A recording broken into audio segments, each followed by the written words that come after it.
Yes, Margaret Sirengo. Margaret Sirengo, you can pray.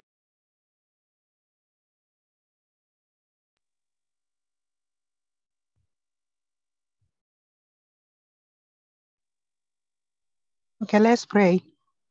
Yes. Mighty and everlasting Father, in the name of Jesus, we want to thank you, we want to worship you and exalt you because of this afternoon. We thank you because of your grace. Thank you, my God, because of your favor. Thank you because of this meeting that we're going to have. I want to commit each and every participant and the facilitator in your able hands. We pray that, Father God, you're going to guide us right from the beginning up to the end. And when we succeed to the end, my God, all the glory and honor shall be unto you. And it is in Jesus' name that I pray and believe. Amen. Amen. Thank you so much, Margaret, for the prayer. We want to appreciate that God is already with us now that you've prayed. Well, my name is Dr. Robert Kati, the Dean, School of Graduate Studies, Kibabi University. We did request you to find time to join us this afternoon for about 2 hours. Basically because some 4 weeks ago, we did a random survey in 2 departments. And we did observe that a number of our students are not aware that we have so many resources in a library that can be accessed on campus and off campus. And so that necessitated the need of us having this meeting. And I'm glad that the university librarian is together with us, a gentleman who is well-versed in the matters library services. So Bwana Samuel, I'll be welcoming you shortly so that you share with us what it is that you intend us to know as far as our library resources are concerned. And then at the end of your session, you will also be sharing with the students any conducts that they might require so that they can be able to get in touch with the library through the contact. Ladies and gentlemen, let me now welcome our university librarian to take the floor. Bwana Samuel, karibu. Thank you so much, Dr. Robert. Indeed, it's actually a pleasure to just get to introduce the students to whatever it is that we have in the library. And let me just begin by saying that as part of the mandate that we have within the university, besides just offering an environment for students to study and just equipping the library with the resources that are relevant for research, it's also our duty to give what we call information literacy training sessions, so that now as a researcher, or rather as a library user, you can become information literate. When I say information literate, I'm actually trying to say that it's expected that at a certain point, you are able to locate, leverage, and evaluate resources on your own without necessarily having to depend on, sorry, kindly mute your mic, without necessarily having to depend on the library staff. In order to be a good researcher, you actually just need to, you need to be in a position to search for the resources on your own, and be in a position now to determine whether they are relevant to your area of research or not. And here in the library, we have quite a number of resources, which are actually in print and others in electronic format. And as long as you are a part of the Kibabi University fraternity, be it a student or a lecturer, you are at liberty to make full utilization of what it is that we have in both formats, the print and the electronic. Well, for print, we might really not have quite a challenge in terms of accessing the resources, because I believe all that is needed for print is coming to the library and just checking what is available then go to the circulation desk and check out what it is that you need. But the area where I believe is usually a challenge to many of the people is with the electronic, because for electronic, you actually need to have credentials, number one. And number two, you also need to learn the navigation techniques to know exactly where it is that you need to go to be able to access these resources. Because the electronic are journal databases and book databases that the university has subscribed to. That is something that the university is actually paying for, so that now we can enhance research. Now, for today's session, what I will actually do is do some bit of demonstration to those that are present on exactly what you need to know in as far as navigation is concerned, to be able now to help you now navigate your way from one space to the next, so that now you can, you can just be in a position to navigate on your own. Then once I've done that, I'll also introduce you to the various platforms that we have, because apart from the electronic resource journals and databases, there are also other platforms like the institutional repository, because over and above the journals that we subscribe to, there are publications that are usually written by the lecturers. If you are Dr. Robert Curtis' student, and he comes to class at some point and tells you to look at a publication that he has written, and probably you do not have access to that, and maybe the university does not have access to that, yet he has submitted some publications so that now we can archive to the institutional repository, then that will also be a platform that you might make use of to be in a position to access these particular publications written by the lecturers themselves. So I'll just take some time to show you the platforms that we have. And then once that is done, then I will give you an email address where you can actually get in touch. But it's upon you as a student to come to the library for credentials, because I believe there are quite a number of students that do not have credentials. There are others who actually acquired credentials to access the resources from off campus, but maybe you have forgotten. And what is actually needed at this point in time is, at such a point is for you to come to the library, then make mention that you actually need these credentials to be able to access, so that for those that you have that are forgotten can be reset. And then you will be in a position now to access. So without taking so much of the time, I'm just going to share my screen.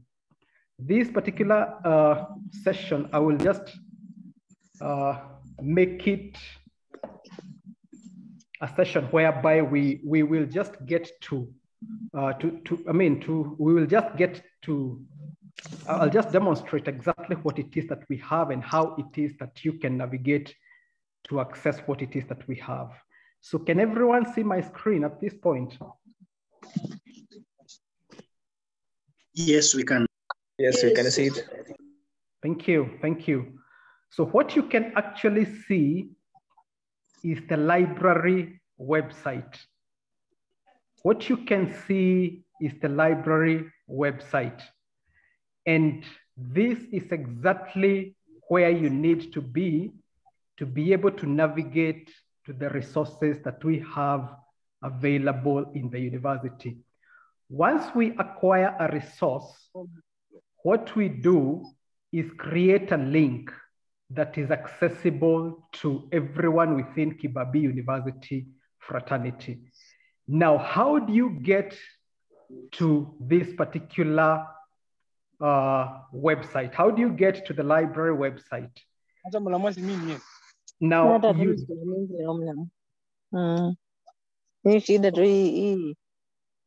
mkutano imenipata hapa. Nisikize tu kidogo ifike saa 8:30 na mimi niende. Kindly, for those of us that are talking, please kindly mute your mic. Kindly mute your mic. So, okay, how do you actually get to the library website? You go through the university website. The university website is kibu.ac.ke.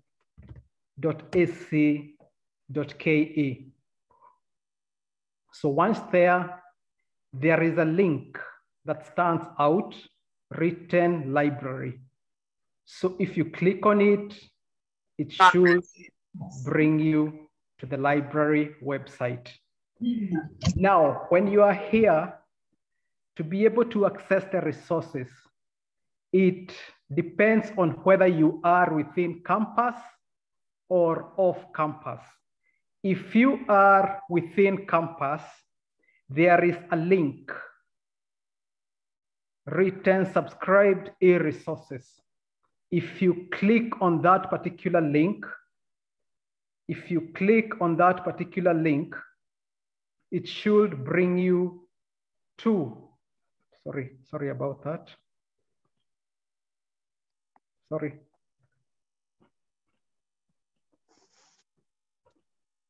It should actually bring you to the off-campus access mode. Rather, it should bring you to the specific resources that we are subscribed to as an institution. Sorry.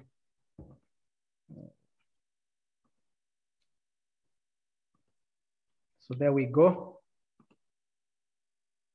So if you scroll, you can see the databases that the university has subscribed to. The databases that the university is paying through a librarians consortium. We do not operate individually. What we normally do is pay for these resources as a consortium, such that the databases that you will find probably in a place like Masinde Muliro, like University of Nairobi, and even the private universities like USIU are actually one and the same. So we actually pay for them, and there is a body of librarians that actually negotiate on behalf of the universities. So what you can see being displayed on your screen are databases, or rather links to databases that we have access to. So I will actually not go through all of them. I will leave that, in the interest of time, I will actually leave that to you to be in a position to look through and see exactly what each and every of these databases contain, because we are all in different disciplines. And these databases themselves cover various disciplines. And therefore, it wouldn't actually make sense for anyone who is probably doing a nursing related course to go to a business related database. Hence, it will be of importance for you to get to know exactly what is where. So I'll leave that to you, and probably do some bit of demonstration on where it is that you can get certain journals and certain books from the various databases. I will start off with the books. Now, we see there's a database called ProQuest, the very first one.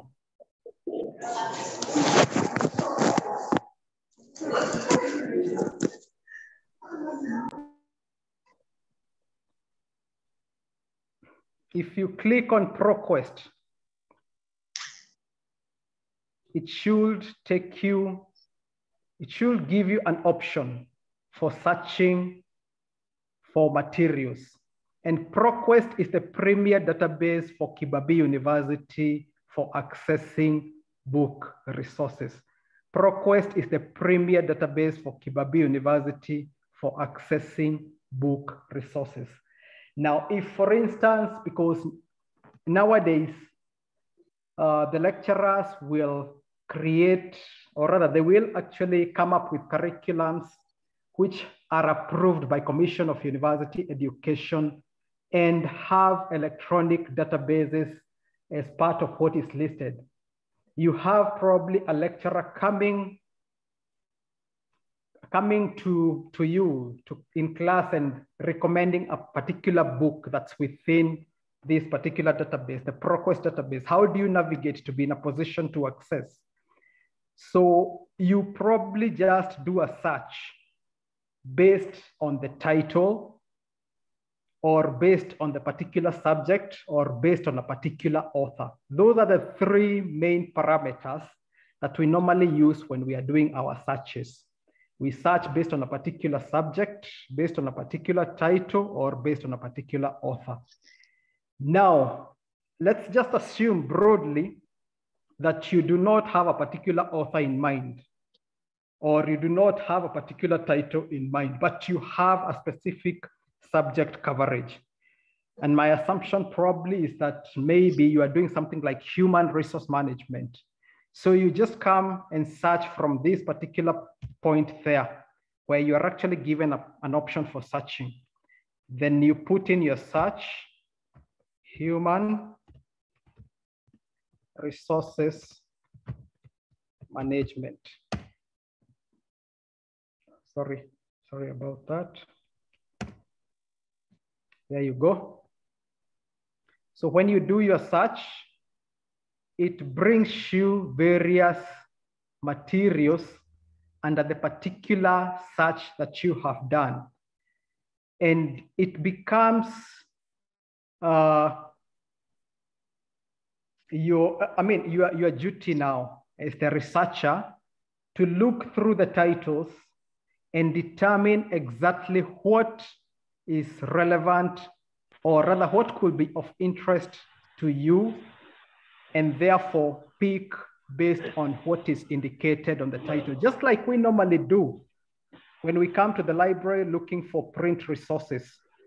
And we look at the title to determine whether it contains content that's relevant to your area of interest or not. So now at that point in time, once you realize that a specific title is relevant to your area, you click on the title and go to the content itself to be in a position to access. If probably from the very first hit, you do not have anything that's relevant, then you proceed to the second hit. Because as you can see, you have been given an option for a couple of hits.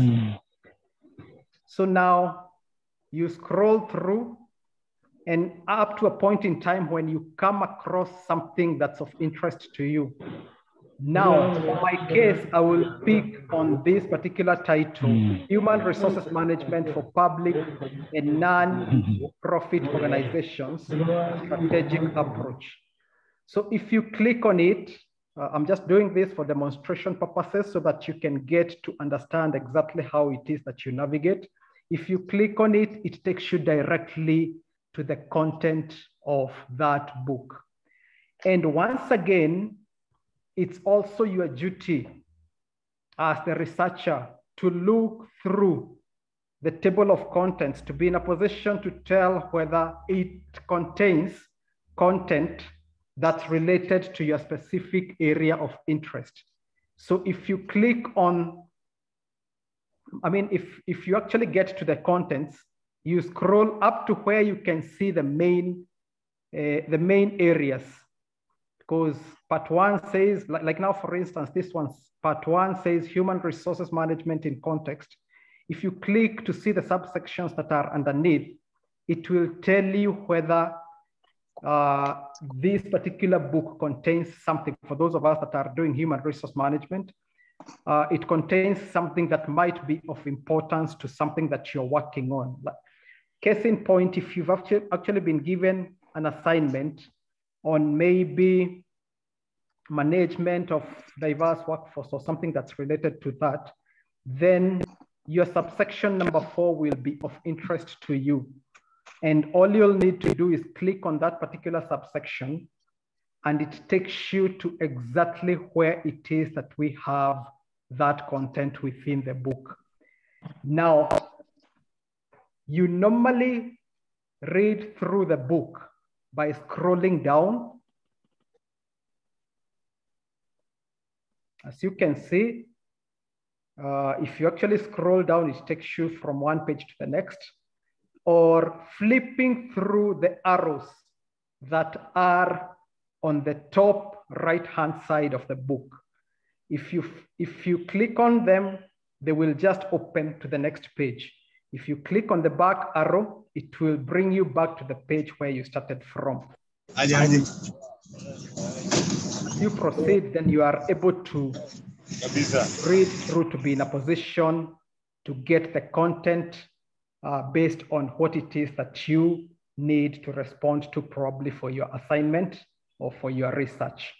Now, this particular platform, in terms of referencing, is user-friendly. User-friendly in the sense that it actually gives you the option to pick the reference of that particular book. So if you, like, for instance, used content, you are expected at the very tail end to do your citation and your referencing. So if you click on that icon that looks like a quote mark, it should bring you the specific reference for that particular book. Kibabii University uses APA citation style. So if you are actually given an option right there to select the format that suits your research, or rather that suits your preference. So because Kibabii University uses APA, you select on APA, and this particular reference now changes from MLA to APA. So now this is exactly what it is that you will pick. You will copy and paste at the reference section of your assignment or your research. That is in the case where you've actually used this particular book. For all the books that are within this particular platform, this particular option is enabled. So it becomes easy for you to do your referencing. So if you're using this particular platform for your research work, then the references and how it is that you're supposed to organize them in as far as APA is concerned becomes simple for you. Now, I'm saying this because I know in some cases, the lecturers will definitely point at your work at some point and tell you that citations and referencing has to be, done accurately. You might just be a student of Dr. Robert Cutty, and then he tells you to go through your referencing and your citations. If you're using this particular platform, then it becomes very easy for you to do your references. Now, for this particular platform, there is also the option of downloading a section of this particular resource. Maybe you've actually just used a resource and you felt you do not have sufficient time to go through it. Then you do not really want to forget exactly where it is that you had come from, because all of a sudden you have to rush somewhere. So this particular platform allows you to download a section of the particular resource. It does not give you the option of downloading the entire book because of copyright related reasons. So for that reason, you can probably just download a section of the book and make reference to it later on in the event that probably you've come from a certain engagement. At this point in time, I understand that a lot of you, literally every one of us, we actually have, varied engagements, and at times they actually catch us in the middle of doing our research. And therefore, this is actually a convenient platform for you to be able to engage in research. So probably just for a recap, I'll just proceed and maybe do another search so that you get to know exactly how it is that you navigate through.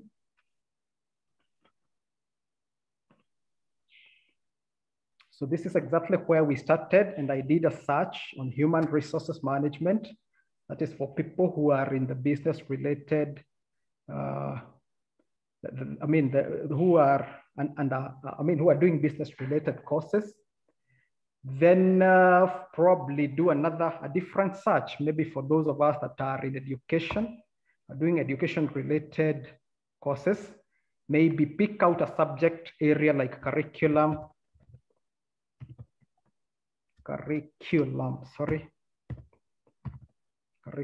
development. Then you do a search.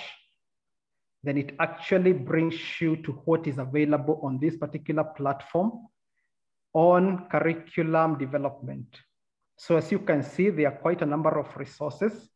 There are 64,696 hits that have been produced out of the broad search curriculum development. So it's upon you now to know exactly what it is that you need to search for. In some cases, it can go as far as bringing you things that are more specific, but that is dependent on the particular search that you do to be in a position to get the resources from within the database itself. So if you are in business, if you are in education and your interest was on something that's related to curriculum development, the very first hit it brings is something that you might want to look at. And in the same way, you click on the title of that particular book, then it brings you the table of contents to be in a position to assess for yourself and see whether it's relevant to your area of interest or not. So if you are probably interested in scientific curriculum and see what content is within that particular book, in as far as that area is concerned, what you need to do is just click on the specific area, the specific chapter, and then it gives you the content itself. Then once you have the content, now it's upon you to look through and see whether it's relevant to your area of search or not. And once you probably come across some content that you can actually rely on to build your argument for a research, then this comes in very handy. And you actually just read through and pick what it is that you feel is relevant to be able to substantiate your arguments for research. And then at the end of it all, because you are expected to come up with your citations and your referencing, then you do your reference based on what you've been provided for by this particular icon. Like we did a demonstration initially. We said Kibabii University uses APA. So once you click on APA, you are able to get the reference of that particular title. So up to that point, is there anyone who probably has a question before we even proceed to maybe something else?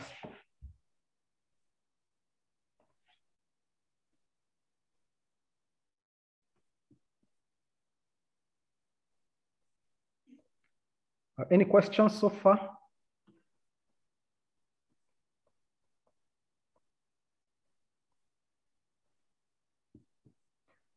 Okay, if there are no questions, then okay, probably what we can do is just post what it is that we might need to ask at the chat. Then at some point, I'll probably respond to the questions that come up. Now, we proceed.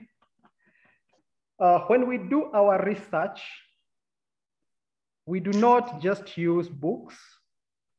And even for us, when we actually subscribe for resources, we use journals as well, because journals are peer reviewed, and there are specific people that are picked for the specific areas of research that writers publish on, to be in a position to check whether the content that has been written is something that meets the threshold, the required threshold for that particular area. And therefore, even as we do our subscriptions, as we try to stock content for the library, we don't just buy books, we also buy we also buy journals. Now, once you come to the library, you may find journals in form of print to a greater extent are gradually being phased out, because in modern days, the libraries are finding it easier to acquire the journals in electronic format. In some spaces, if you go there, you will find the print journals within those particular spaces. Because there are people who probably kindly mute your mic. Kindly mute your mic. There are people who actually find the print journals having an essential space within their spaces, but for us, it becomes accessible, or rather it becomes easy to allow access, multiple access to the journal databases when they are in electronic format, because if it's only one copy that the university buys in form of print, and probably there are quite a number of people that need to make use of it, then it becomes hard to control access to this particular journal. But when it's in electronic format, the electronic ones can be accessed by multiple people simultaneously. So really, it becomes very convenient for the librarians, because as long as you have access to the journal databases, then many people can be in a position to go to those databases and access them simultaneously. Now, there are quite a number of databases, and like I said at the beginning, I will leave it to you as the researcher to look at exactly what it is that we have available. And but I will just do demonstration using a couple of databases for electronic, for journals. Now, I'll just pick a couple at random. I will first look at JSTOR. JSTOR is very user-friendly. If you click on it,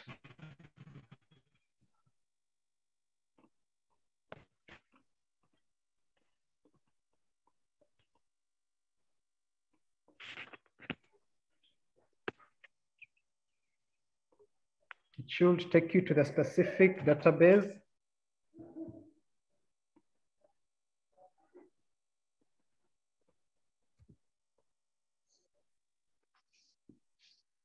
So there we go.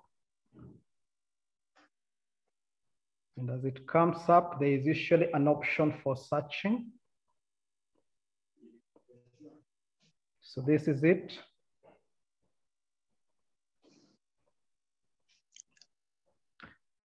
So then once you have that, then probably what is all needed for you is to do a search that is based on what it is that you as the researcher are intending to look for. I will probably just use something that's totally different from what it is that we used in initial searches. Say something like marketing management. If probably for those of us that are in business, you needed to search and see exactly what's contained within JSTOR on marketing management.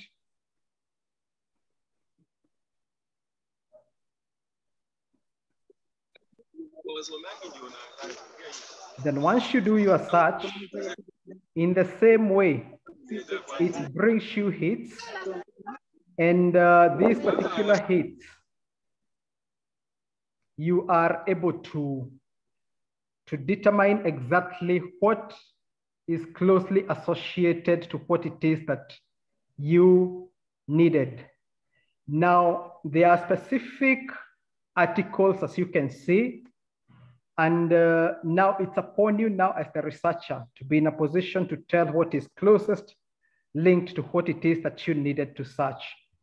Now, this particular database gives you the option for sieving the date range, because in some cases, your lecturer will come to class and tell you that they will need you to use resources that are only within specific date ranges. They do not need you to use resources that are very old, say probably things that are 5 or 7 years old.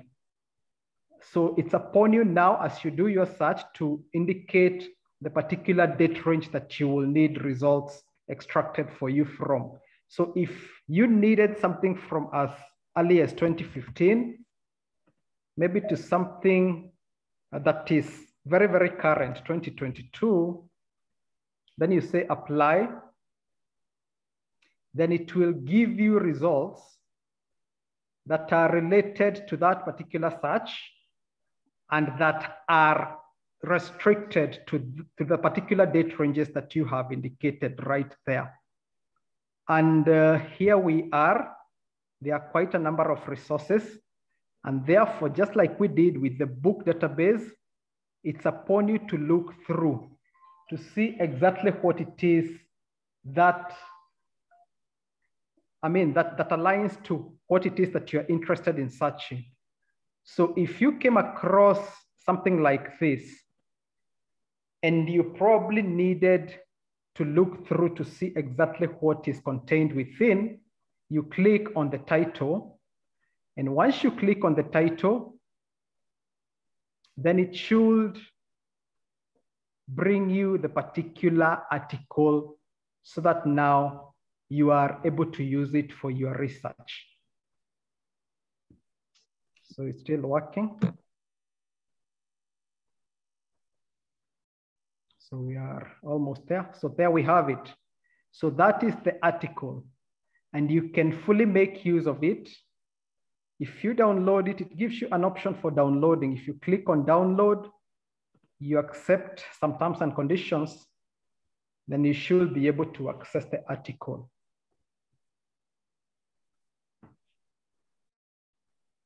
So now, unlike the books themselves, where there are some restrictions in as far as downloading is concerned, for the journals, they allow you full access to the article. So you could probably be very limited in as far as time is concerned. And once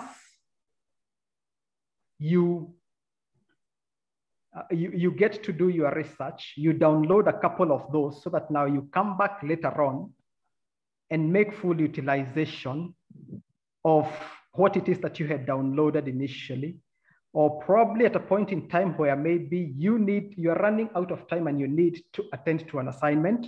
And at the very same time, you need to attend to a particular engagement where your time now is divided between specific engagements, the assignment itself, and something else, probably your job.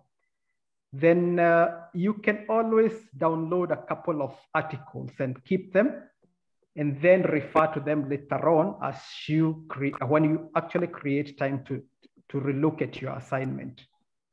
And for these particular ones, just like we had for the books, they are also user-friendly in as far as coming up with the citations are concerned. Because if you look through the platform itself, there is an icon for citing. So if you click on this particular icon, it gives you the particular article cited for you in various styles. So for you, your interest will be the APA. And therefore, what you'll need to do is copy this and move it to the reference section of your assignment. And once you've done that, then this becomes convenient for you, because in most cases, the lecturers themselves will definitely require you at your level. It's outrightly expected that your citations and your references should be done and done accurately. So there is the APA 6th and 7th edition. And it actually gives you guidelines on exactly how it is that citations and referencing should be done for books, for journals, and for many other resources, exactly where it is that we can get our resources from. And when you have this particular option on the journals and on the electronic books, then it comes in as an added advantage for you when you are using these resources, because when you're using a book in print, you have to consistently make reference to the APA manuals to be in a position to check and see exactly where, okay, how to do your referencing appropriately and accurately. But when you have this particular platform, it actually helps you, because all you need to do is just copy this and paste probably to the reference section of your assignment, or probably of your research. So I'll probably look at another database.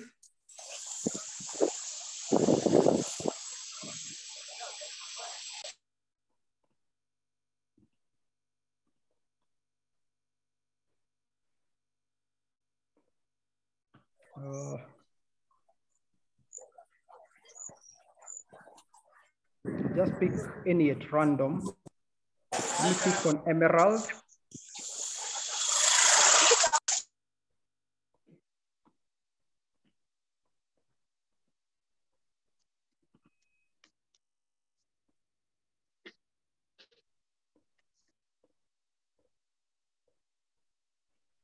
And just like with JSTOR, Emerald is also very user-friendly, because all that is needed for you is to just search, do a broad search, or rather do a search that is confined to the specific subject areas that you need to search under. Like we said initially, we normally search based on a particular title, based on a particular author, and based on a particular subject area. You might not really have the first two, but you might have maybe a subject coverage where it is that you intend to do your broad searches from.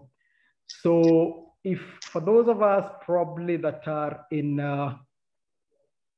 maybe ICT related areas, you might probably want to search for something that's related to a subject area that's let's say, for example, networking. And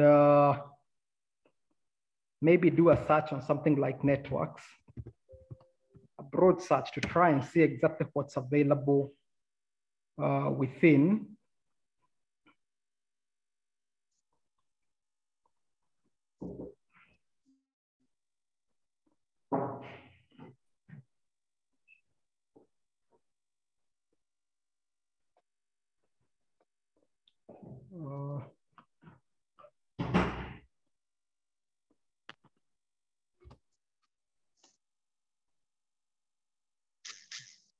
Let me repeat that search.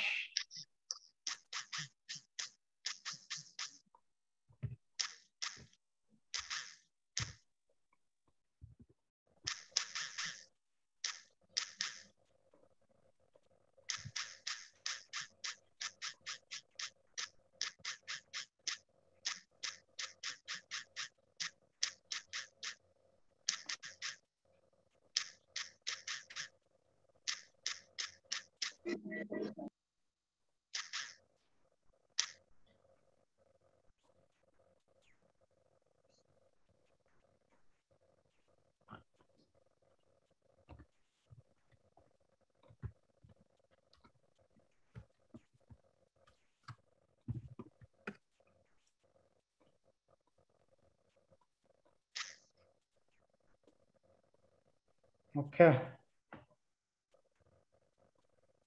So what I just did is to narrow down the networking search so that it actually brings me something that's related to ICT. And in the event that probably what you are looking for is among what it is that has been displayed on the hits, new technologies in hospitals and networking perspective, then you click on the title itself. It should be able to bring you to the specific article so that now you can access it on your own.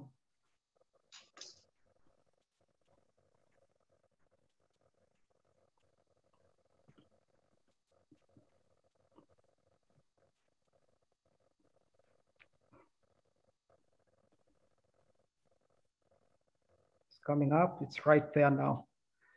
So you have been given the option of reading through the article in form of HTML, on HTML format, or probably just downloading it as a PDF and keeping it and making reference to it whenever it is that you have time.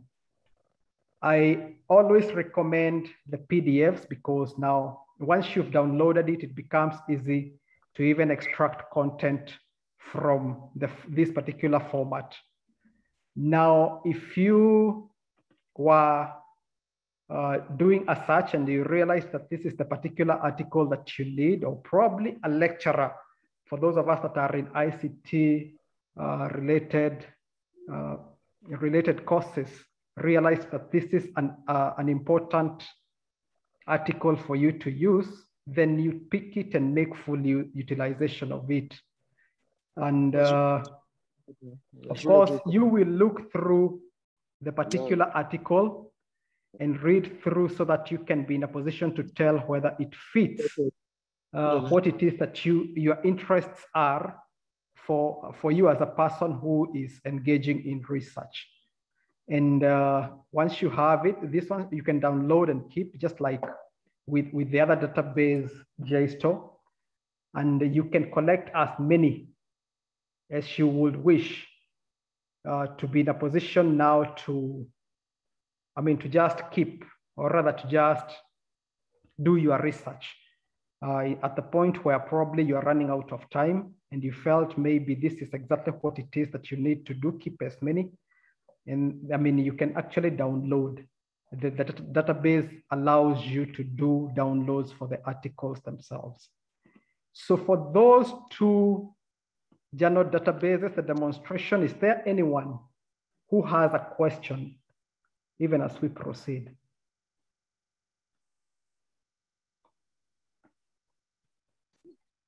Ladies and gentlemen, is there any question?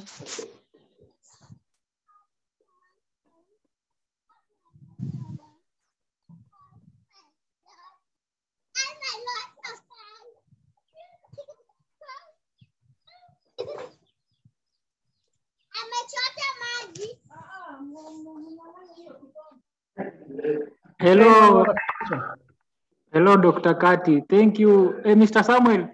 I have understood from my side, and I'm satisfied. Maybe other members, if somebody could have, they can raise the question. Thank you for the presentation. Very well, Steve. Any other person? Hello, Dr. Kati. Yes, proceed. After maybe picking the citations in form citations and then pasting in your references, is there any easy way of sorting in that alphabetical order? Thank you. Let's have any other two, then someone will pick up. Thank you, Kitoe.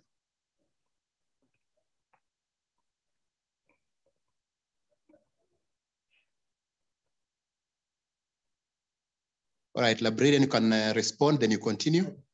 All right, thank you. So the question that was posed, once you've actually picked the citation, the references themselves, Is there any way of organizing them in alphabetical order? Now, for the databases themselves, we quite do not have that option. But what I would probably recommend is the use of a citation and referencing toolkit. A citation and referencing toolkit. There are quite a number.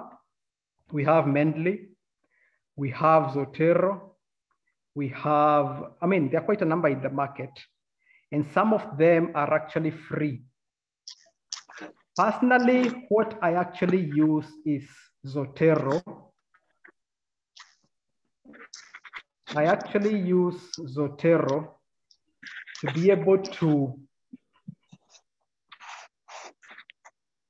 do my referencing and citations. So you can see my screen. Can you see my screen? That is what I actually have projected on the screen is Zotero. And this particular toolkit will definitely help you do your citation and your referencing and align them in alphabetical order. Because basically what it does, it imports bibliographic descriptions for the specific articles and books that you've used for your research. And once you have done that, you are able now to transfer them to the specific locations that you need as your references, that you need to put in place as references, and then they will come aligned appropriately in alphabetical order. Now, I don't know. I don't know. I can probably do a very brief demonstration on exactly how it is that you use this particular citation, citation tool. And like I mentioned to you, basically all that is needed of you is to create a collection, then populate that collection using the particular resources that you've used, then transfer these particular resources that have been created on the particular on the particular tool onto your reference section. So very, very quickly, you start by building a collection. Let's say like now, for instance, what we need is maybe we work on something like human resource management. Now, in this case, the assumption is that, or probably let's do something that's just common for all of us, research methodology. Research methodology.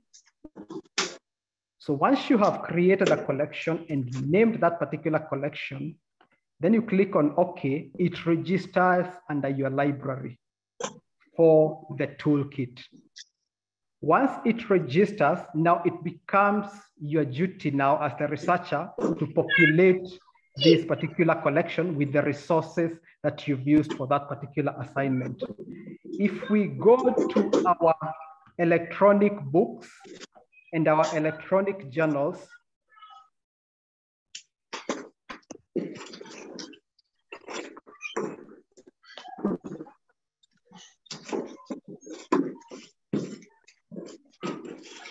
so once again, we go back to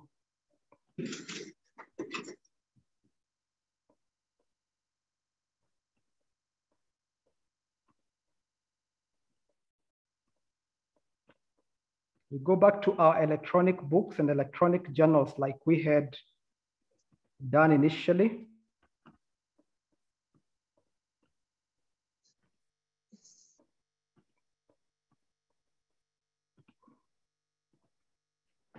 Then we do a search based on the particular subject area that we have created on Zotero.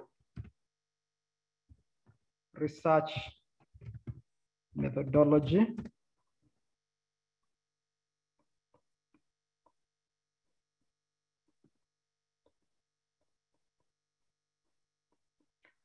Then for demonstration purposes, we just pick a couple of books and post that those are the ones that we have used for this particular assignment.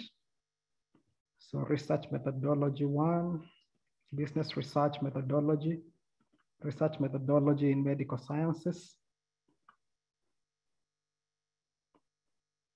And this one by Kothari, research methodology, methods and techniques.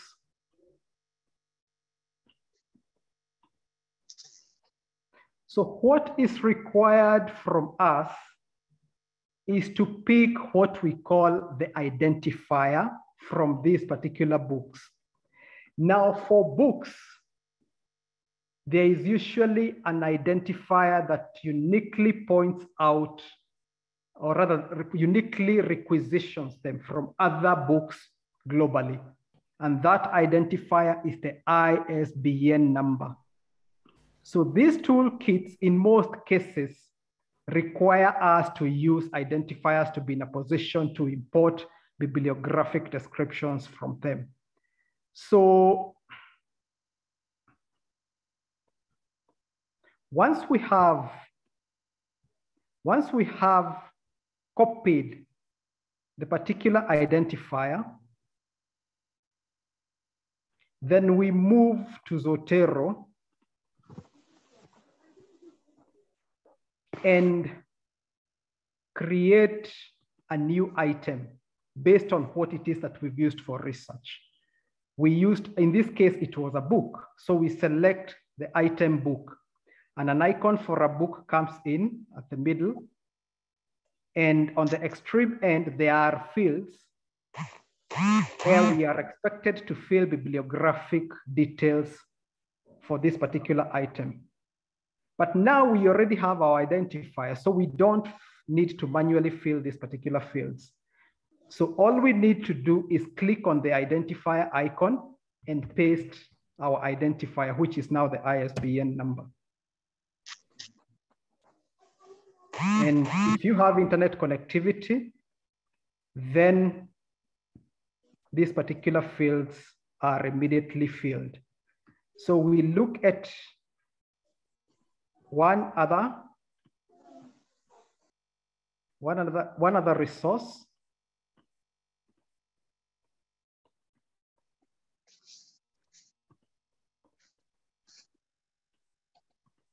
And that is this particular book on business research methodology. So you go for the identifier once again, select the ISBN number,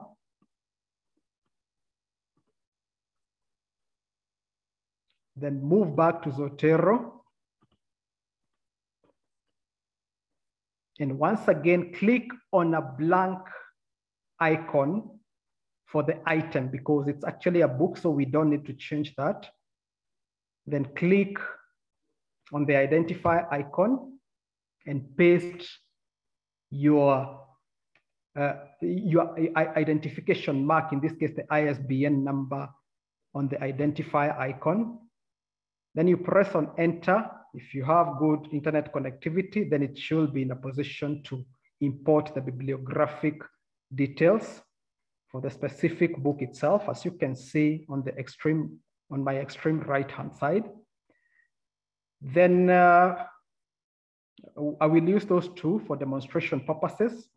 Then because we all understand that for research, we actually use books and journals, I'll probably pick a journal. I'll probably pick a journal from Emerald with the same search. Only display your feed. Methodology.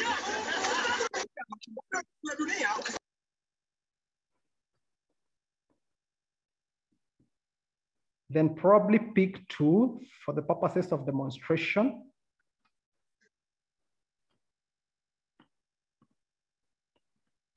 Now for journals, the identifiers are different from the identifiers of books. For journal databases, identifiers are what we call DOIs, or digital object identifiers.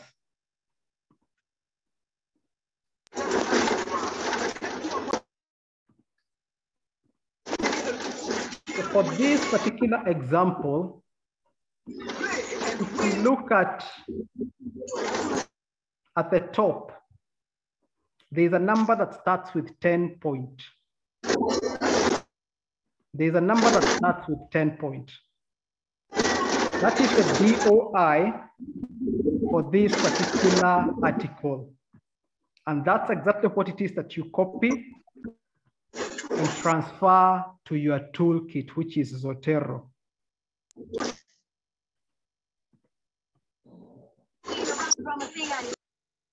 So once you get there, now initially we used books, as you can see.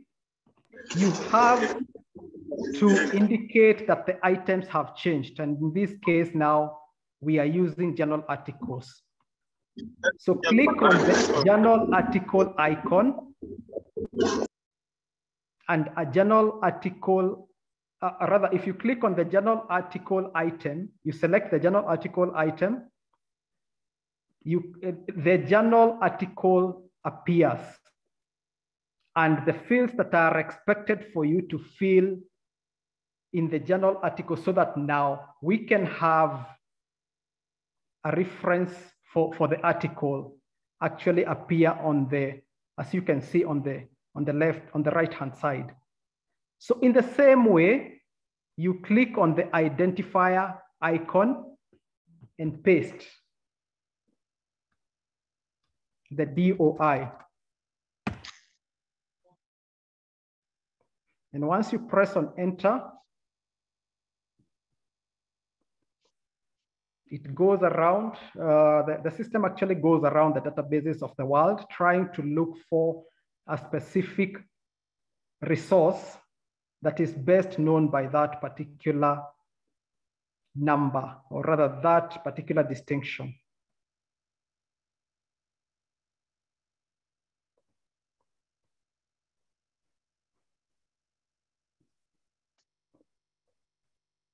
Sorry, it's actually working.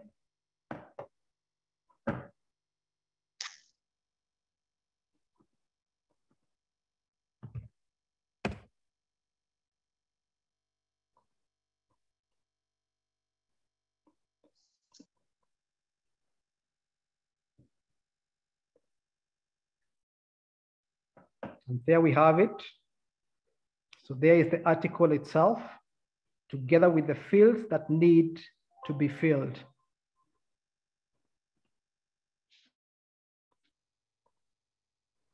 So now once we have that, assuming now we have actually done a lot of, we've used quite a lot of content from the databases themselves, or probably even from print, because when we have a print resource, the modalities of adopting the references are one and the same. All you'll need to do is put the identifier, which in this case is the ISBN number for the print book. And then once you press on enter, you import the bibliographic details.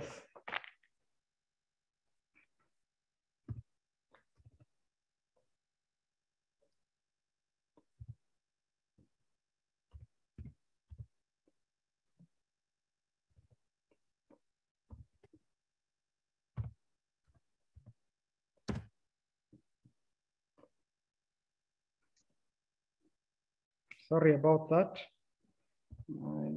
78. I'm trying out with a book that's here with me, that's in form of print. So that's the reason as to why you see me punching the numbers directly. 454, 5.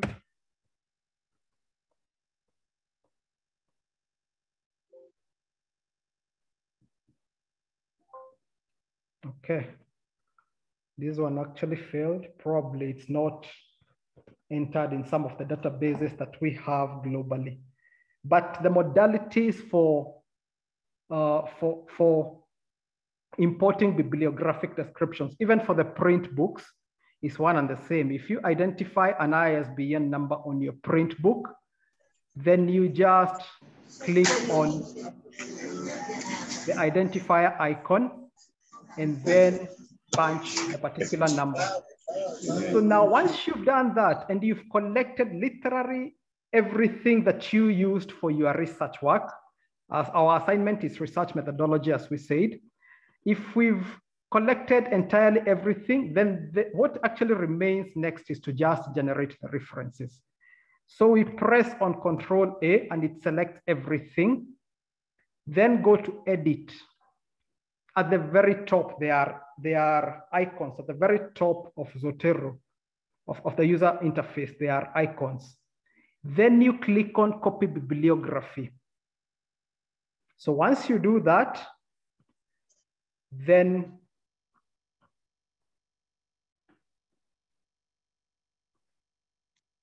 you move to your reference section. In this case, my reference section is just a blank document. And then you paste your references right there.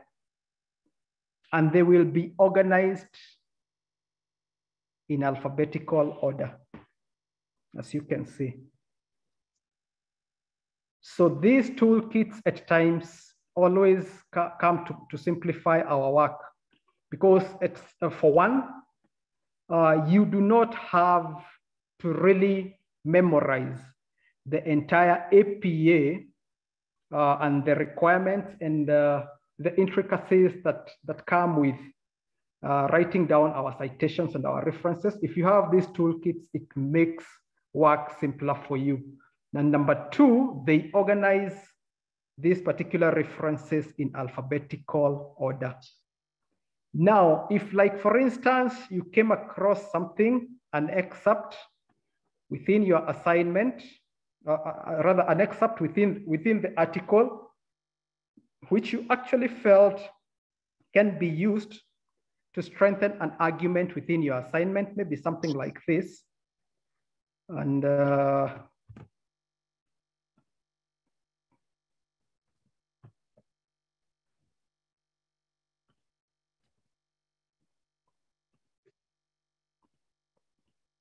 this is exactly what I've picked from an article.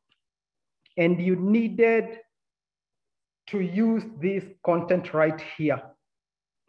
Of course, I will not recommend that you copy things directly, because if you copy the way it is that I have done, the anti-plagiarism software will catch up with you. And of course, you'll be in a lot of trouble trying to explain to your lecturer that you did not plagiarize. Because for research, you are expected, authentic research, you are expected to, for authentic research, you are expected to, to say exactly what it is that you read from your excerpt, but not to copy exactly that like I did. But now in this case, this is something that you've gotten, assuming that this is something that you've gotten, these are your words, you've actually read through an article and you've paraphrased exactly what it is that that article was saying, and you needed to inject an in-text citation. You needed to place an in-text citation. Then what you need in this case is to go back to Zotero, click on the particular article where you got that content from, click on Edit, say Copy Citation. Then you transfer your copied citation to exactly where it is that you need. And there you have it. Because for research, you are expected to have both the in-text citations and the references. For authentic research, you have to tell your lecturer exactly where you got your content from by quoting the specific author who has written the work that you had through an in-text citation, and indicating where it is that they can actually do a follow-up in the event that they needed to probably do follow-up. In case somebody actually just needed to refer to the work that you are quoting, probably to check whether you are in the right context when you are writing your research, then you will have to also indicate the reference at the very bottom of your assignment or your research. So I hope I have answered the question that was posed in as far as organizing your references is concerned.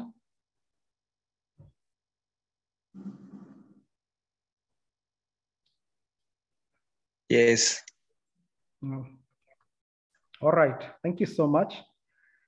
So where somebody might probably be wondering, where exactly could we get this particular citation tool? And we actually do it for free within the library. If you are really in need of this particular citation tool to help you just organize your references and your citations, just come to the library and ask to be helped with Zotero. Zotero, Z-O.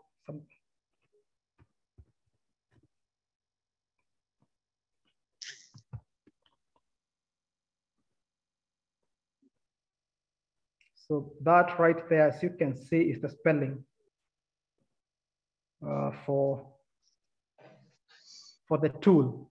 If you just came to the library and asked to be helped with Zotero, then we will do an installation for you. You have to come with your personal laptop. And for those of us probably that usually do our research engagements in the house, what we could probably help you with is the installation setup. So that once you go to your house, to the space where you normally do your research, then you can actually just run the setup itself. And that will help you in as far as, doing your references and your citations is concerned. So we proceed.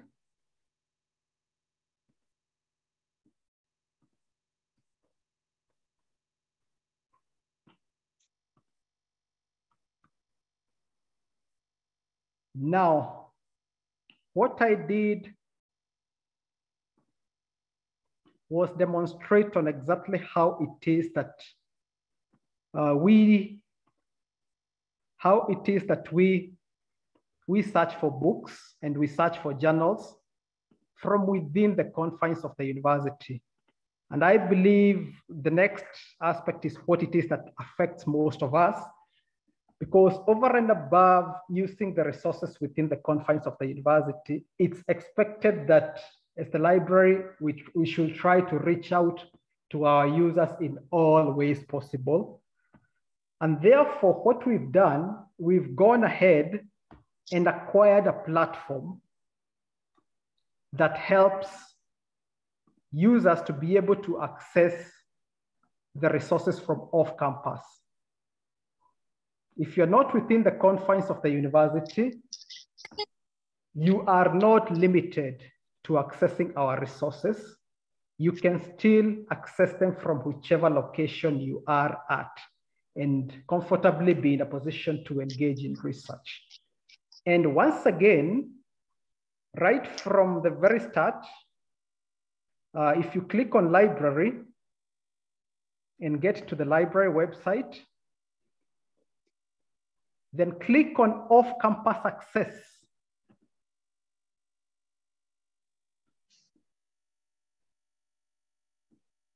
You should be able to access a platform called MyLoft. Now, I'm sorry, mine actually went directly and logged in because I consistently use it. But for most of us, what I believe is that we might not have the credentials to be in a position to access this. Please, please, please make a point of coming to the library to get these credentials, because there are some details that we need to fill in. Sammy? Yes. Your current screen is not live. Sorry. Oh. Sorry. Thank you so much for pointing that, Doc.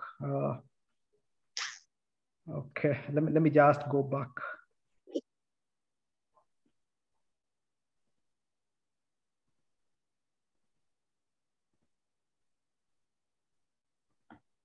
Sorry about that. Let me just go back.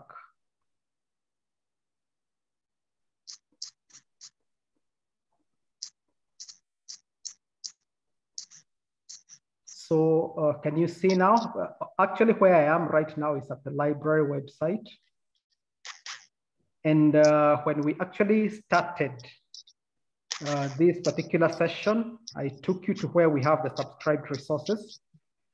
So now for those of us that might be interested in accessing the resources from off campus, you go to the very top and click on the off campus access platform.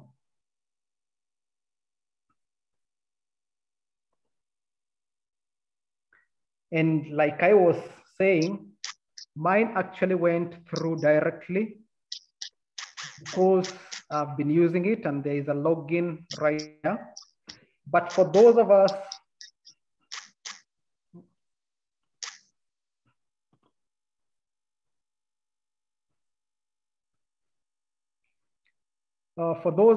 that will get credentials, you will definitely encounter something like this that prompts you for an institutional sign-in, and using the login credentials that I will provide to you once you come to the library, then you should be in a position to access the resources themselves. Now, the reason as to why I need you to come to the library is because we try as much as we can, because this platform itself only authenticates students that have login credentials for Kibabii University. You could probably be a student and you've not been assigned a username, or rather an email address that's within the Kibabii University domain, then that will become a challenge for you to access, because this particular platform only accepts anything that's within, or any email address that is registered at the Kibabii University domain. So you come, then we clarify that. Then once you have that, then we can be in a position to comfortably create a username and a password for you. So let me try something here.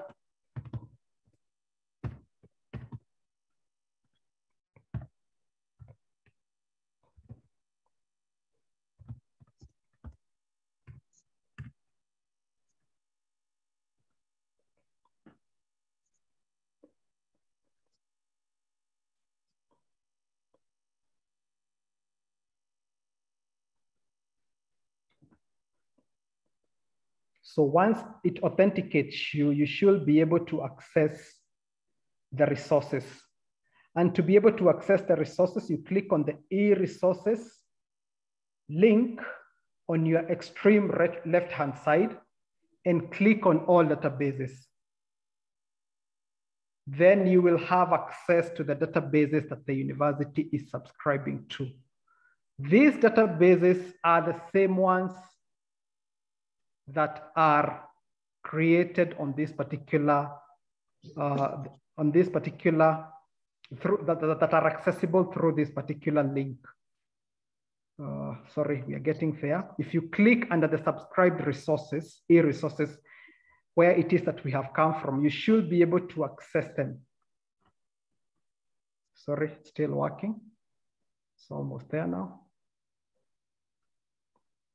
This that you can access through under the link written subscribed electronic resources are the same ones that you access under the off-campus access mode right here.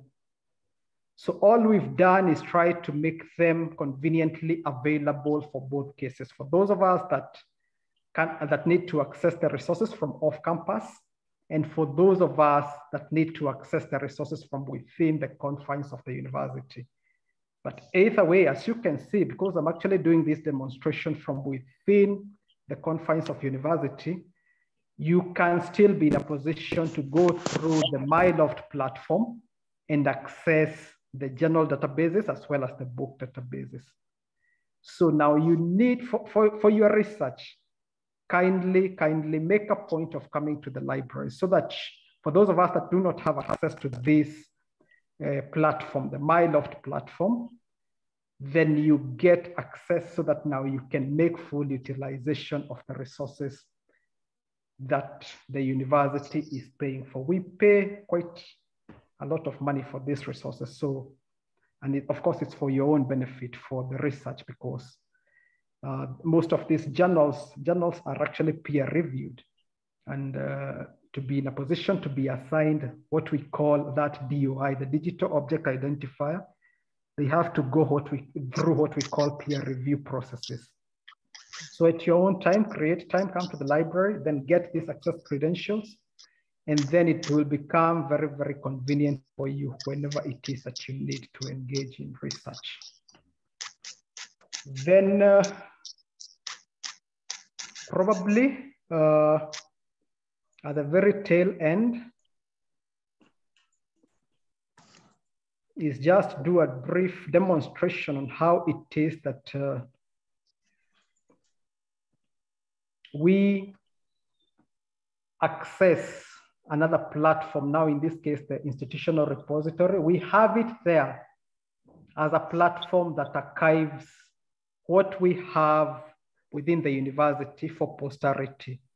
All publications that have been written by the Kibabii University community, articles in research, and even your thesis, some of those that you people produce will definitely find their way on the institutional repository.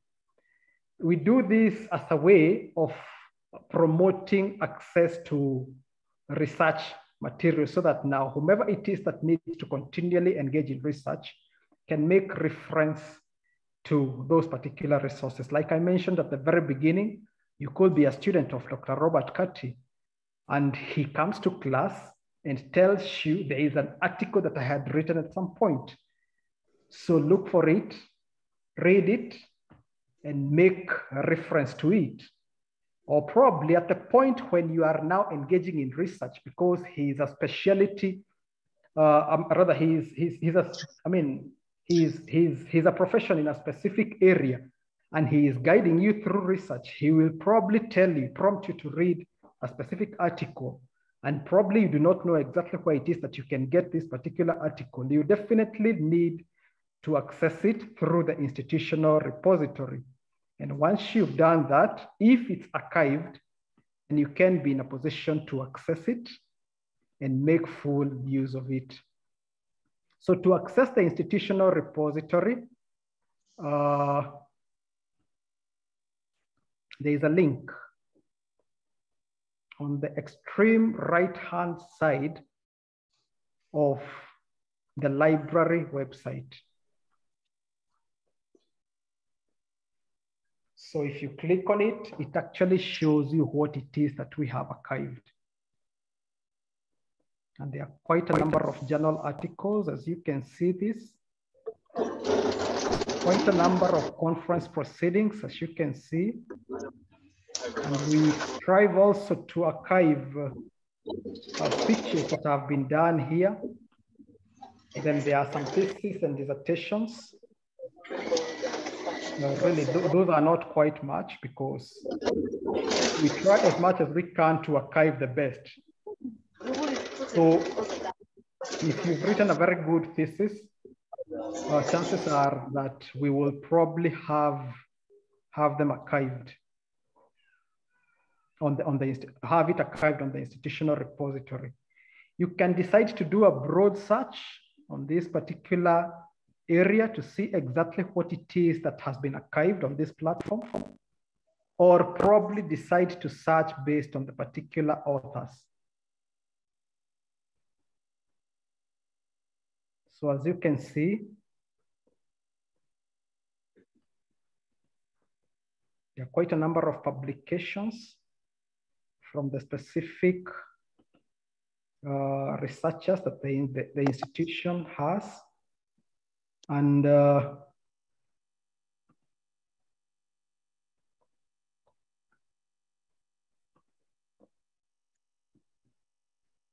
can decide to go from one to the next.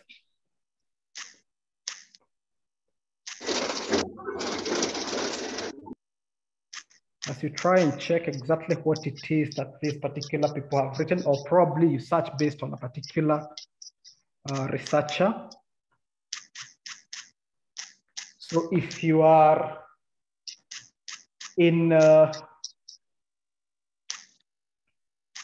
if you are from education and you probably wanted to see exactly what it is that we have, as has been what the VC has published, maybe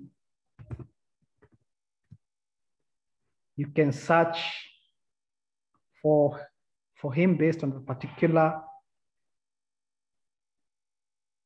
based on his name.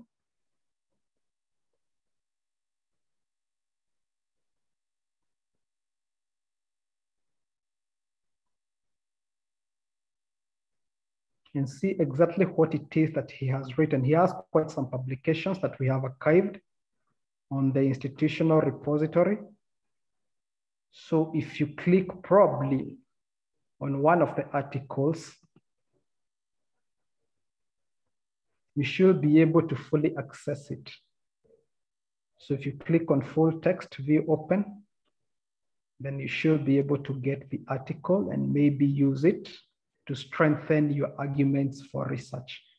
He has written quite a lot on languages, and really you might find whatever it is that he has written of great importance to your area of research, if you are actually a person that's within that's in education. Then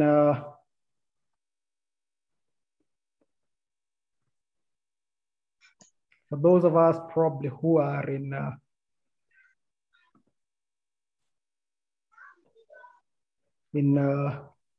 business, if you wanted probably to see exactly what Dr. Kadian has written,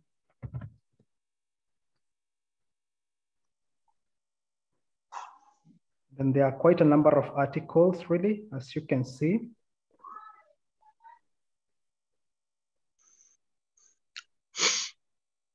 So you pick one at random. I think what we have for this one is just an abstract.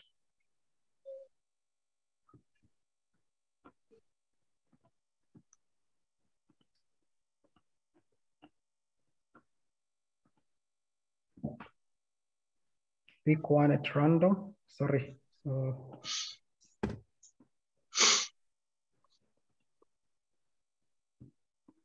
view open, then you have access to it. And still you can make use of it. If this is your area of interest, then you can make full utilization of it to strengthen your arguments in research. So basically, those are the platforms that we have in the library, or maybe, let me just also point at something before.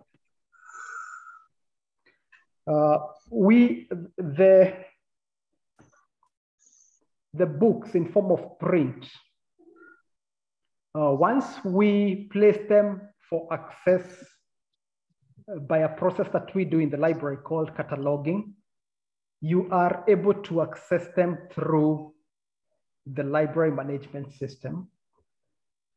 And the catalog itself, it informs you on exactly what is available within the library. Now, you could probably need to do a random check on exactly what it is that we have within the library in form of print, so that at a later date, you come to the library and physically borrow a book that you have checked from the catalog and identified. Now, to be able to do that, right next to where we have a link of the off-campus access, the off-campus access link is the library OPAC. If you click on that, it should take you to the library catalog. And the catalog will actually show you exactly what we have within the confines of the library. And you make full utilization of the search option, as you can see. And like we said, the parameters that we normally search for, we used to do searches are based on a particular author, based on a particular title, or based on a particular subject. And you could now, in this case, be trying to see whether we have a book that has been written by Creswell. So all you'll need to do, sorry.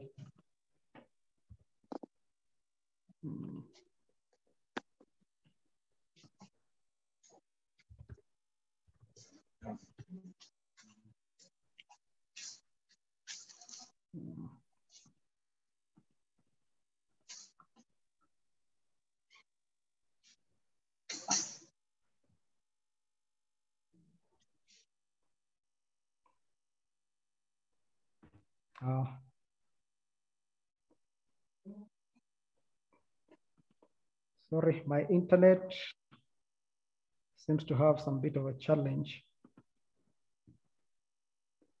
So there we go. So if you are engaging, or you are actually in research methodology, and you needed to see whether the library has a book written by Creswell on research design and methodology, all you'll need to do is do a search to check whether there is an availability of such a title. And as you can see, the library will definitely give you hits. And once you've identified that there are titles under that particular search, then it becomes your duty now as the user to come to the library, then to loan out the particular book for use at whatever point, then pick it for an agreeable duration. Then once that has, you've actually fully utilized the particular resource, then you can return it once the duration, before the duration that you have actually been assigned this particular book lapses. Because if you actually are late with a book, you will end up incurring late retention charges. And we also try as much as we can to, to promote the resources themselves that we have and ensure equal distribution of these resources, so that now we do not have people staying long with the resources such that other people cannot be in a position to use. So we will actually give you the book for a particular duration, you make use of it, and return it. But on this particular platform, you can be in a position to quickly check whether a specific title is available within the library or not. So up to that point, is there anyone who has a question?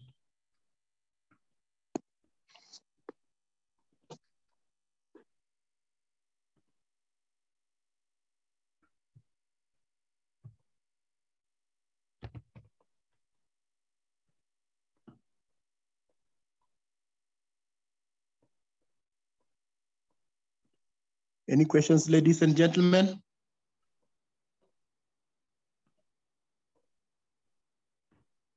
Anything that you wish to be clarified? Has a question?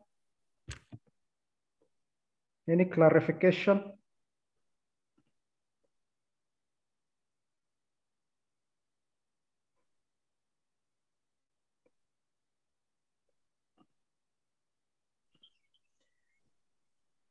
Hello, Mr. Samuel.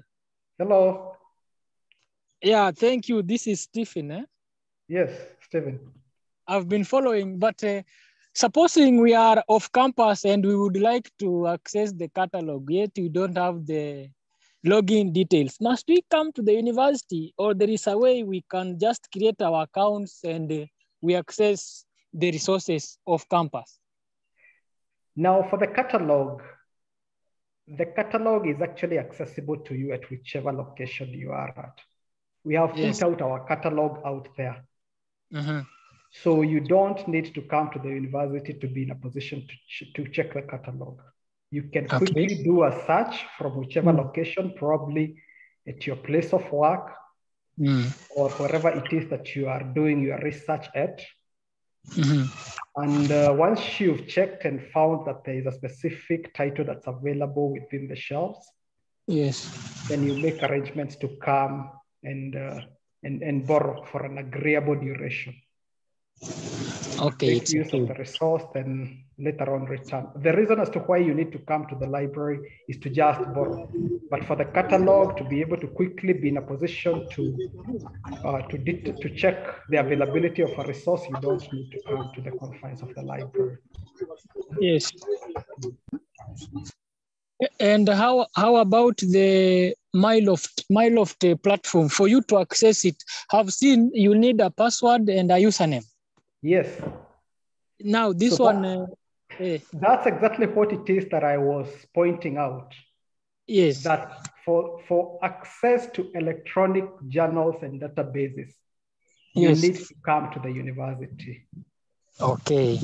Because there are people who probably have not been assigned email addresses by the ICT department. Yes. And this particular platform, the MyLoft, only accepts credentials that have been recognized by the domain control of Kibabii University. And what that means is that you have to be a fully registered student to be in a position to use the resources themselves. So you come to the university, we verify that for you. Once that has been verified, then we create the credentials for you. Then you can be in a position to access.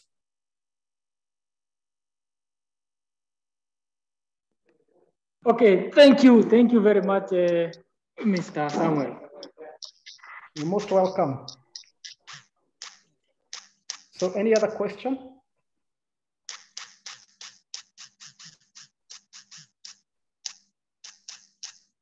So if there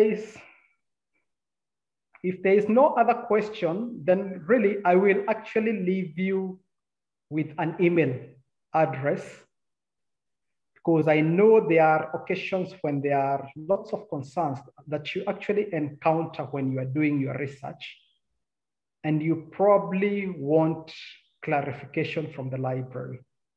So I will leave you with an email that is consistently monitored on this other end, and someone will always be there, ready to respond to whatever questions you bring up pertaining to research and the library. So I'll just share my screen.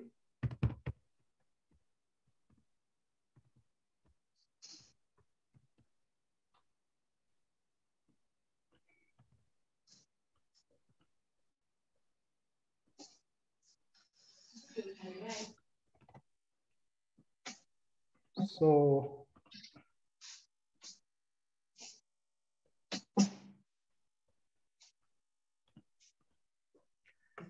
that is the email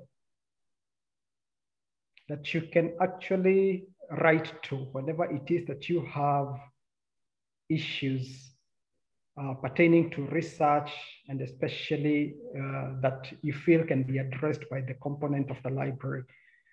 And if you write, that will definitely get to this other end, and we will quickly respond to all queries that you may raise from that particular email.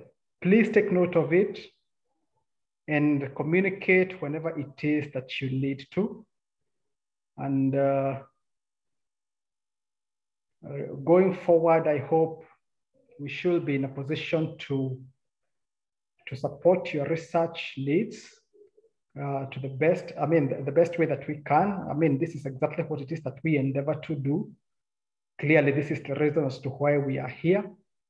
And let's consistently keep engaging, because like I always say, masomo ni harambe, really. And you will definitely get some beat from Dr. Robert Kati. You will get some beat from another lecturer in class. Then you will come to the library, and the librarians are here to help.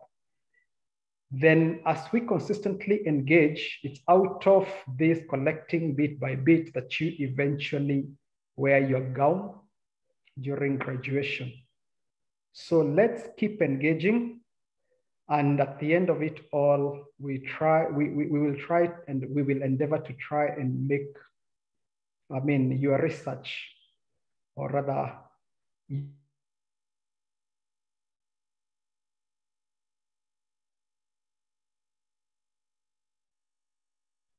within the library to the best of our capacities.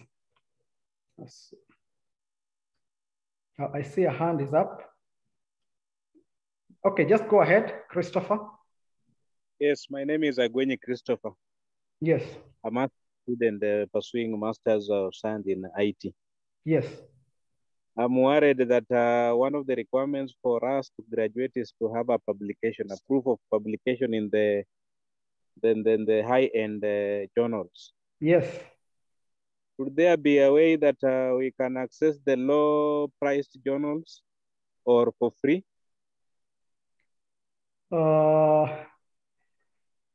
Well, okay. I've actually, in my profession, I've actually not come across a specific journal that people will definitely need to publish for free. Most of them really require you people to, as the researcher, to actually make a contribution. And the best person who can actually be in a position to guide probably is your supervisor, because some of these people that you are usually assigned to have published. And besides what it is that I could give you, which in most cases you will definitely have to make a contribution, then certainly the supervisor himself is best positioned to check on exactly what it is that the rates are, and of course guide accordingly. At the point when you will be expected to publish, I believe you will not do it alone. You will be expected maybe to, you will get guidance from the particular supervisors. If you approach them, at that point in time, I believe they should be in a position to help. Okay, thank you. Yeah. Hello, Mr. Samuel. Yes, Dr. Steve. Yeah, maybe also to assist Mr. Christopher. There is a friend of mine who is doing the publication of the journals at a fairly lower price, and yes. He does it at it is an organization actually, and the way you have said, I've not seen yes. people who publish journals for free. So the lowest I can recommend is 9,500 per journal. Okay. So if Mr. Christopher is ready and he wants to publish one, I can refer him so that they can talk one-on-one, man for man. I think they cannot fail to understand and agree on the best prices. Then he can publish his work. Thank you. Okay. Thank you. Okay, Christopher, you've actually had a contribution that has been made by Dr. Steve. I would want to probably assume that the journal itself is one that has peer-reviewed scholars, but you might want to get in touch with him and find out exactly whether it is that it's something that you would want to do your publication from. But even as you liaise with him, I will recommend strongly that you make use of your supervisors as well, the people that you have been assigned to work with you in as far as writing your thesis is concerned. then those two will definitely be in a position to guide appropriately. So link up with Dr. Steve and also with your supervisors for help. Okay, point. So if there is no other question, I really, really appreciate the time you took to just come on board and participate on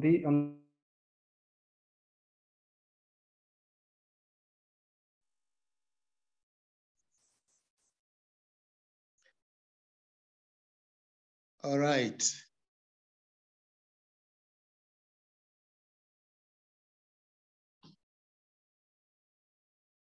We're moving towards the end of our session. We've had a blackout at the university,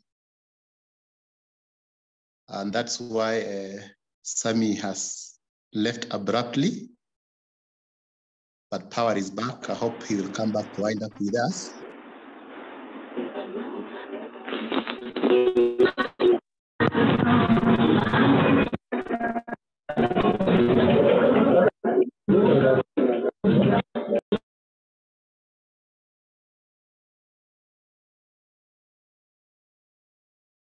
Meanwhile, let's have a volunteer who will move a vote of thanks while Sammy is back in the next few minutes.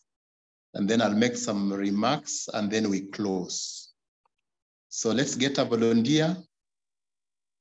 Sammy is just about to log back on the platform. Just shoot up your hand if you want to volunteer. Hello, Dr. Kati. Yes, Chris. That is Steve. So we have Joyce.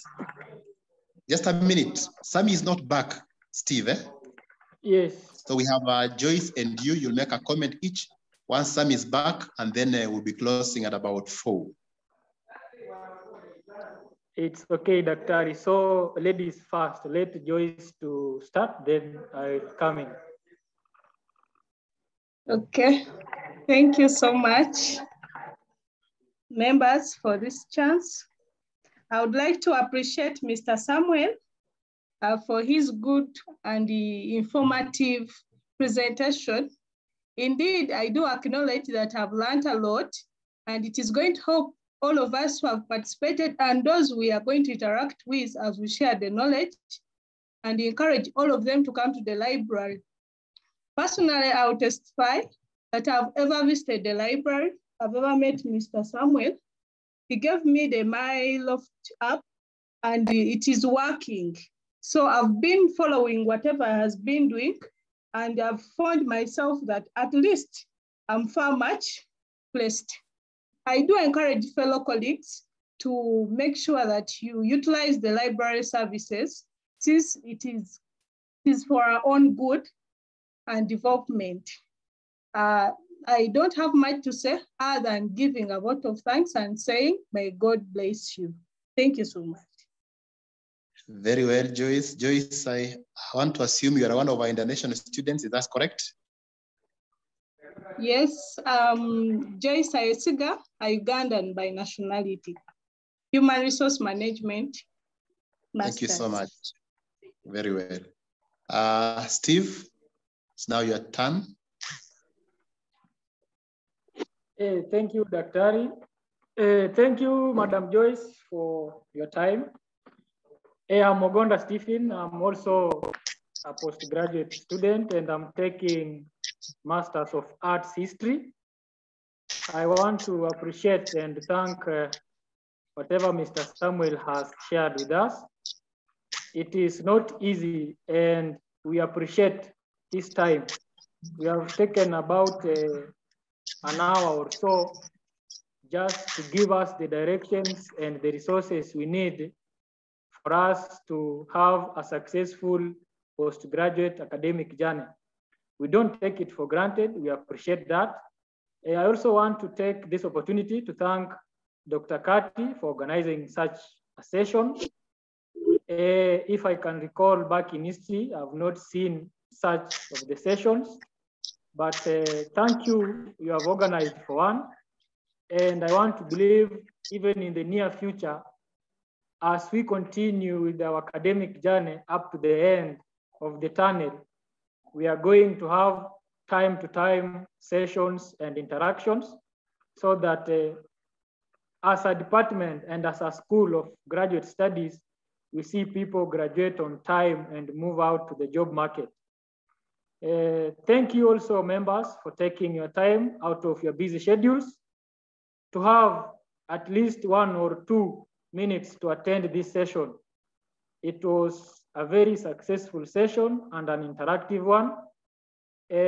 Even as we come to the end of the session, I would urge Dr. Kati and the organizers of the session, if maybe we had some of the resources that Samuel was using to showcase during the presentation, if he can share them maybe using our WhatsApp group or on our personal emails, so that during our also free time, we can go through them one by one to just cement whatever he was putting across. Otherwise, thank you for the session, and you all have a good evening. Thank you, Dr. Kati. All right, thank you so much, Steve. So like I did indicate when we were beginning, we would like to see our students take a record time. If you're doing masters, you take a record time of 2 years to complete. If you're doing PhD, you take record time of 3 years to complete.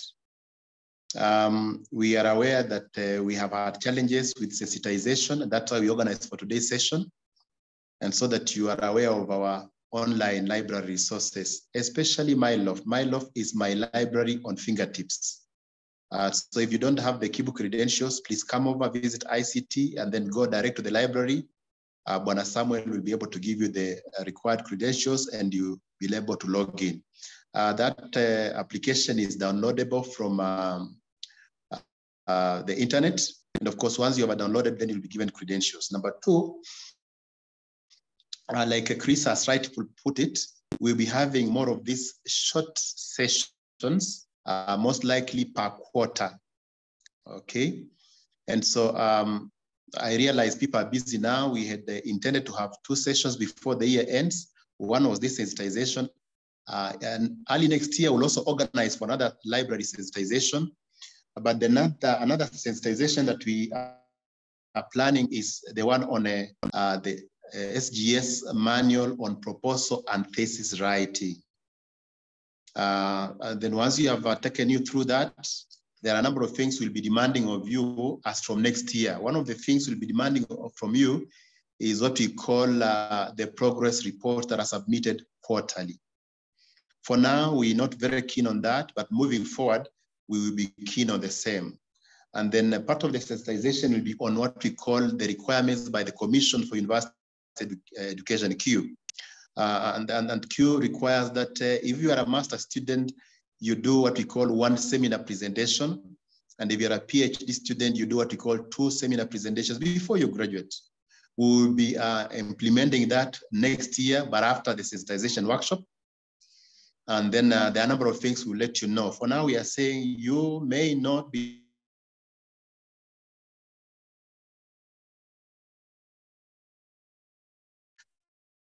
but once you have done the sensitization with the students, we'll also organize with your advisors who are the supervisors, and then we'll have what we call all systems go. Otherwise, I want to wish you well. Have a good evening. We'll organize to have this recording shared in due course for the sake of those who missed and maybe for the sake of those who had what you call internet challenges. All right, you have a good evening. Thank you, Dr. Good evening too. Thank you, Dr. Right. Good evening. Okay. So you are free to leave. In the next 1 minute, I'll be ending the session.